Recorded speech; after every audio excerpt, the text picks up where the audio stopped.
पहले मुख्य समाचार। विधानसभा चुनाव के लिए एनडीए में सीट बंटवारे की घोषणा आज। जदयू और राजद ने पहले चरण के लिए अपने कई प्रत्याशियों को दिए टिकट। मुख्य निर्वाचन आयुक्त सुनील अरोड़ा ने कहा, चुनाव आयोग बिहार में स्वतंत्र, निष्पक्ष, सुरक्षित और सहभागितापूर्ण चुनाव के लिए प्रतिबद्ध। विधान परिषद की स्नातक और शिक्षक निर्वाचन क्षेत्र के लिए नामांकन पर्चों की आज की जाएगी जांच। और राज्य में कोविड संक्रमण का आंकड़ा 1,88,000 से अधिक हुआ। पिछले 24 घंटों में 907 नए मामलों की पुष्टि। अब समाचार विस्तार से। विधानसभा चुनाव के लिए भाजपा और जदयू आज अपने प्रत्याशियों के नामों की औपचारिक घोषणा करेगी। भाजपा ने केंद्रीय चुनाव समिति और कोर कमेटी की बैठकों के बाद अपने दल के प्रत्याशियों के नाम तय कर लिए हैं। इसके बाद उम्मीदवारों की सूची के साथ पार्टी के चुनाव प्रभारी देवेंद्र फडणवीस और राज्य प्रभारी भूपेंद्र यादव पटना लौट आए हैं। आज भाजपा और जदयू द्वारा संयुक्त रूप से सीट समझौते और उम्मीदवारों के नाम घोषित किए जाएंगे। इधर भाजपा ने महागठबंधन से अलग हुए विकासशील इंसान पार्टी को एनडीए में शामिल करने के संकेत दिए हैं। वहीं पहले चरण के चुनाव को देखते हुए जदयू और राजद ने अपने कई प्रत्याशियों को व्यक्तिगत तौर पर बुलाकर पार्टी टिकट दे दिया है। 30 से अधिक उम्मीदवारों को पहले चरण के लिए टिकट दे दिए गए हैं। जदयू ने कई मौजूदा विधायकों और मंत्रिमंडल में शामिल सदस्यों को फिर से टिकट दिया है। कैबिनेट मंत्री जयकुमार सिंह, संतोष निराला, कृष्णनंदन प्रसाद वर्मा और शैलेश कुमार को पार्टी ने फिर से मौका दिया है। वहीं कई निवर्तमान विधायकों को टिकट से वंचित होना पड़ा है। डुमरांव के विधायक ददन यादव के स्थान पर जदयू ने राज्य महिला आयोग की पूर्व अध्यक्ष अंजुम आरा को मौका दिया है। भाजपा ने भी अपने कई प्रत्याशियों को फोन कर उनकी उम्मीदवारी की सूचना दे दी है। राजद की सहयोगी कांग्रेस पार्टी भी आज अपने प्रत्याशियों के नामों की घोषणा कर सकती है। पार्टी फोन कर प्रत्याशियों को बुला रही है। वहीं लोक जनशक्ति पार्टी ने भी फोन से पार्टी प्रत्याशियों को नामांकन पत्र दाखिल करने की तैयारी शुरू करने का निर्देश दिया है। इधर महागठबंधन में शामिल भाकपा माले ने अपने कोटे की सभी 19 सीटों पर उम्मीदवारों की घोषणा कर दी है। पार्टी ने निवर्तमान विधायक महबूब आलम, सत्यदेव राम और सुदामा प्रसाद को फिर से मौका दिया है। इससे पहले सीपीआई और सीपीएम भी अपने सभी प्रत्याशियों के नामों की घोषणा कर चुकी है। बिहार विधानसभा की 243 में से 71 सीट पर प्रथम चरण में 28 अक्टूबर को होने वाले चुनाव के लिए अब तक 34 प्रत्याशियों ने नामांकन पत्र दाखिल किया है। मुख्य निर्वाचन अधिकारी कार्यालय के अनुसार शेखपुरा से जनता दल यूनाइटेड के रणधीर कुमार सोनी, रामगढ़ से बहुजन समाज पार्टी की अंबिका सोनी, चैनपुर से बसपा के मोहम्मद जमा खान, काराकाट से भाकपा माले के अरुण कुमार नामांकन दाखिल करने वालों में प्रमुख हैं। प्रथम चरण के चुनाव वाले क्षेत्र के लिए प्रत्याशी 8 अक्टूबर तक नामांकन पत्र दाखिल कर सकेंगे। नामांकन पत्रों की जांच 9 अक्टूबर को होगी और 12 अक्टूबर तक उम्मीदवार अपना नाम वापस ले सकेंगे। विधानसभा चुनाव को देखते हुए मतदान के दिन संबंधित क्षेत्रों में सार्वजनिक अवकाश रहेगा। सामान्य प्रशासन विभाग ने इसकी अधिसूचना जारी करते हुए कहा है कि ये निर्देश सरकारी और निजी क्षेत्र के सभी संस्थानों और प्रतिष्ठानों पर लागू होगा। राज्य में शांतिपूर्ण और निष्पक्ष चुनाव कराने के लिए अर्धसैनिक बल की 255 कंपनियां पहुंच गई हैं। इन अर्धसैनिक बलों को प्रदेश के सभी जिलों में प्रतिनियुक्त किया जा रहा है। इनमें सबसे अधिक 14 कंपनी गया जिले में तैनात की गई है। वहीं सबसे कम 2 कंपनियां शेखपुरा और सुपौल जिले को मिली हैं। चुनाव कर्मचारियों और मतदाताओं को कोरोना संक्रमण से बचाव के लिए राज्य सरकार व्यापक व्यवस्था कर रही है। स्वास्थ्य विभाग के प्रधान सचिव प्रत्यय अमृत ने बताया कि Bihar medical services and infrastructure corporation limited एक स्वास्थ्य किट तैयार कर रहा है, जिसमें सर्जिकल मास्क, प्लास्टिक के gloves, infrared thermometer, face shield तथा हैंड सैनिटाइजर उपलब्ध होंगे। मुख्य निर्वाचन आयुक्त सुनील अरोड़ा ने कहा है कि बिहार में स्वतंत्र, निष्पक्ष, सुरक्षित तथा सहभागितापूर्ण चुनाव कराना आयोग की प्राथमिकता है। श्री अरोड़ा ने बिहार विधानसभा चुनाव और अन्य राज्यों में उपचुनावों के लिए तैनात होने वाले पर्यवेक्षकों के साथ निर्वाचन आयोग की बैठक में ये बात कही।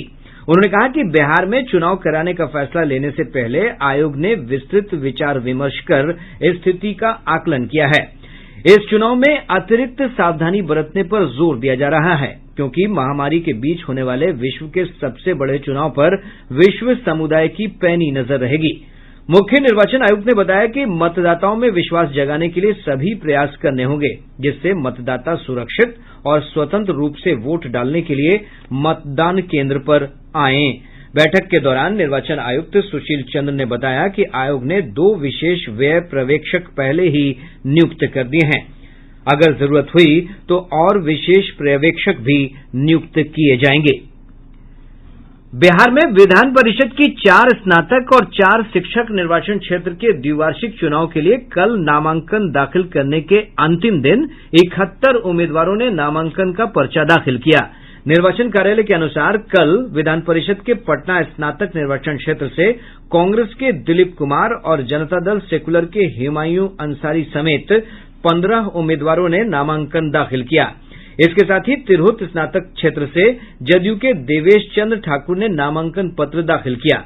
इसके अलावा कोसी स्नातक क्षेत्र से राजद के नीतीश कुमार और राष्ट्रवादी कांग्रेस पार्टी के मनोज कुमार जायसवाल समेत 12 प्रत्याशी, दरभंगा स्नातक क्षेत्र से कांग्रेस के संजय कुमार मिश्र और राजद के अनिल कुमार झा, माकपा के अंजनी कुमार सिंह और जन अधिकार पार्टी के मुनिंद्र यादव समेत 9 प्रत्याशियों ने नामांकन पत्र दाखिल किया।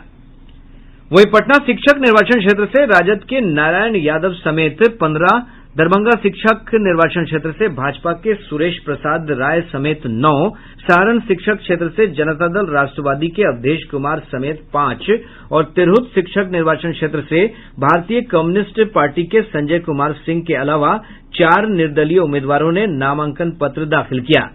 इन 8 सीटों के लिए नामांकन पत्रों की जांच आज की जाएगी, जबकि प्रत्याशी 8 अक्टूबर तक नाम वापस ले सकेंगे। मतदान 22 अक्टूबर को होगा और मतों की गिनती 12 नवंबर को होगी। प्रादेशिक समाचार आप आकाशवाणी पटना से सुन रहे हैं। देश भर में स्कूलों को फिर से खोलने के बारे में शिक्षा मंत्रालय ने मानक संचालन प्रक्रिया जारी की है।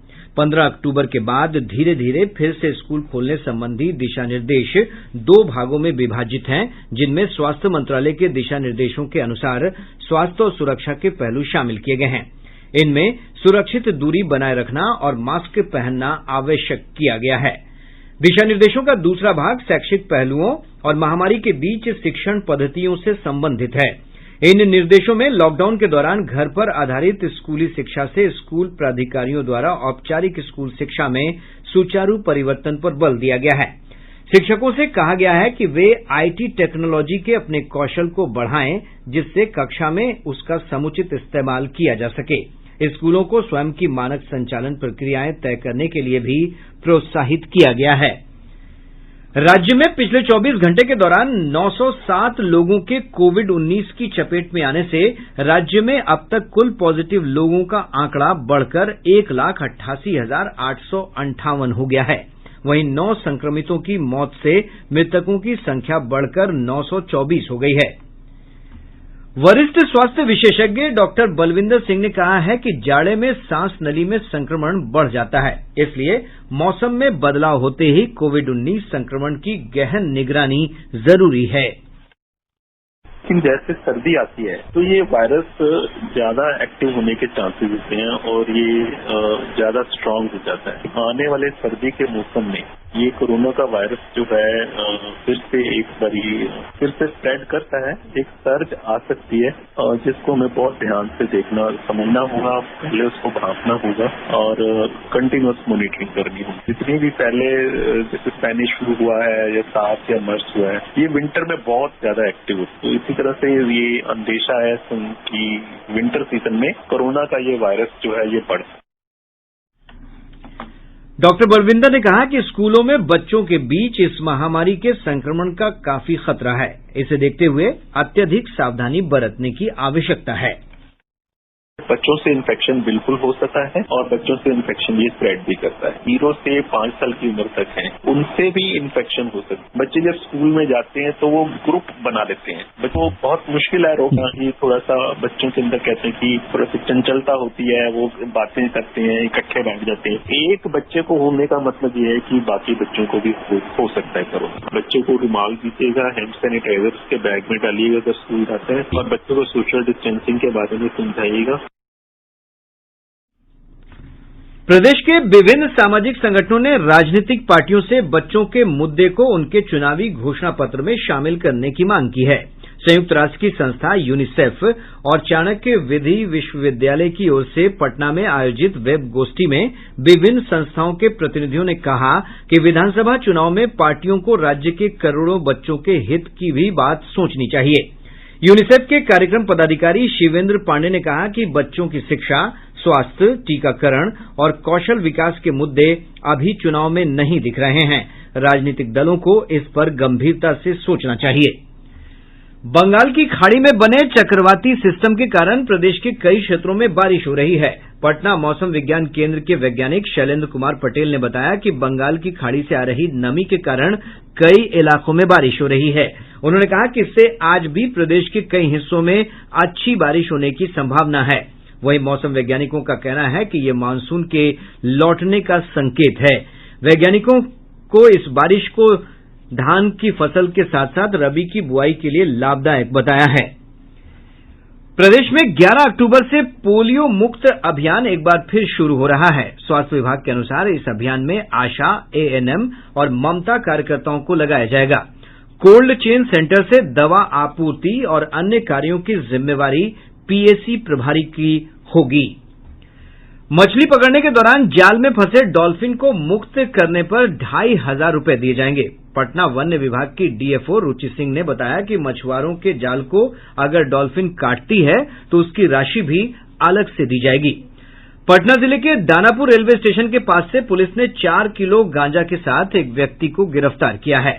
पश्चिम चंपारण जिले के बेतिया कालीबाग आउटपोस्ट क्षेत्र से अपराधियों ने चूड़ा व्यवसायी के एक कर्मचारी से 6,62,000 रूपये लूट लिए। भागलपुर जिले के ईशीपुर बाराहाट थाना क्षेत्र में वज्रपात से एक व्यक्ति की मौत हो गई तथा एक अन्य व्यक्ति झुलस गया। बांका जिले के बाराहाट थाना क्षेत्र से उत्पाद विभाग की टीम ने 2 वाहनों से 432 कार्टन विदेशी शराब के साथ 2 लोगों को गिरफ्तार किया है। अब पटना से प्रकाशित प्रमुख समाचार पत्रों की सुर्खियां। आज के सभी समाचार पत्रों ने बिहार विधानसभा चुनाव के लिए विभिन्न दलों के प्रत्याशियों के बीच टिकट बंटवारे की खबर को प्रमुखता दी है।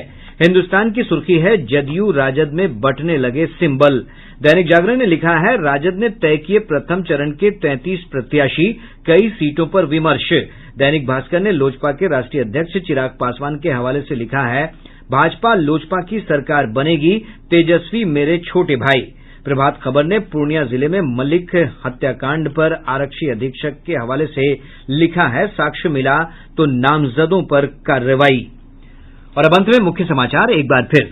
विधानसभा चुनाव के लिए एनडीए में सीट बंटवारे की घोषणा आज। जदयू और राजद ने पहले चरण के लिए अपने कई प्रत्याशियों को दिए टिकट। मुख्य निर्वाचन आयुक्त सुनील अरोड़ा ने कहा चुनाव आयोग बिहार में स्वतंत्र, निष्पक्ष, सुरक्षित और सहभागितापूर्ण चुनाव के लिए प्रतिबद्ध। विधान परिषद की स्नातक और शिक्षक निर्वाचन क्षेत्र के लिए नामांकन पर्चों की आज की जाएगी जांच। और राज्य में कोविड संक्रमण का आंकड़ा 1,88,000 से अधिक हुआ। पिछले 24 घंटों में 907 नए मामलों की पुष्टि। इसके साथ ही आकाशवाणी पटना से प्रसारित प्रादेशिक समाचार का ये अंक समाप्त हुआ।